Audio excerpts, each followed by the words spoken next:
Yeah, really. Talk to you guys again in a couple hours. Thank you. Coach, there have been some question marks about the Pelicans' three-point shooting lately, but that certainly seems like an area where you could have an advantage given the Bucks' deficiencies in defending the perimeter. How do you approach that tonight? Well, I think we just got to take the shots that are available to us, and what they do is that they do a great job of protecting the rim and protecting the paint. So they don't think that you can beat them shooting three-point shots, and it's proven right so far this season. So, but those are going to be the shots that are available. I think you can't over-penetrate because they do a great job of having two on the ball at all times. So we just got to play, move the basketball, and take the shots that are available. Does the absence of Giannis tonight change who you start, matchup purposes? No. And you know, Giannis is a great player, but this is a great team. It's not a one-man team by any stretch of the imagination. So they're going to play the same way. They're going to play the same way defensively. You know, they're the best half-court defensive team in the league. You know, they make it very difficult to get in there. And so we just got to be careful of not over-penetrating and turning the ball over. They're very good at converting turnovers into points. They're very good at that. Coach, it's a pretty solid sample size, but how rare is it to face a team that's number one defensively and number two offensively? It's tough. You know, I think the last time that happened, when I was at Golden State, I think we were number one offensively and defensively.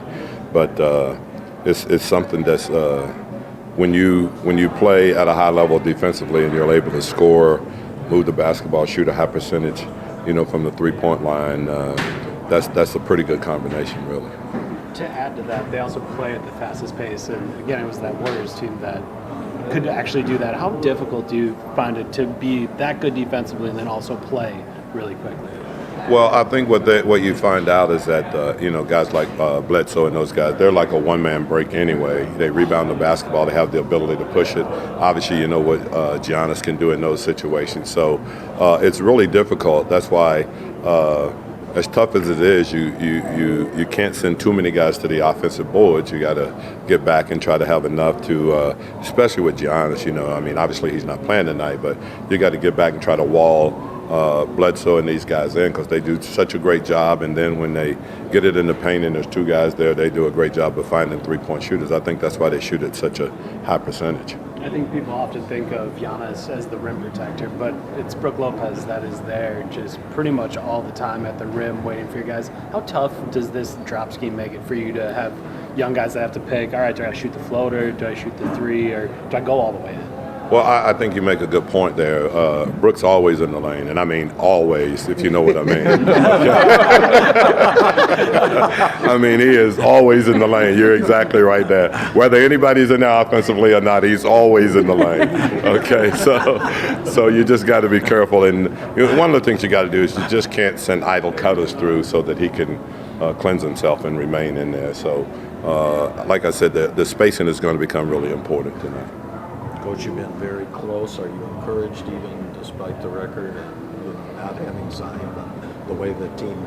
We played hard. You know, we went back today. You know, we've lost a couple of overtime games. We've lost a 1-point game, 3-point game, 5-point game. You know, so we've been close. We just got to continue to play. You know, I tell the guys all the time is that, you know, you either win or you learn. And, you know, we have to be in a position where every game, whether we win or lose, we got to take something from that and be better the next game at it. And so I think the guys are still playing hard. We just have these moments, you know, these 3 minutes, 5 minute stretches where we struggle some or we go away from what we're doing. And what we have to do is that we got to stay with the things that got us league or got us back in, and we got to just stay away from the isolation basketball. All right, thank you. Thank you. Did I emphasize that enough?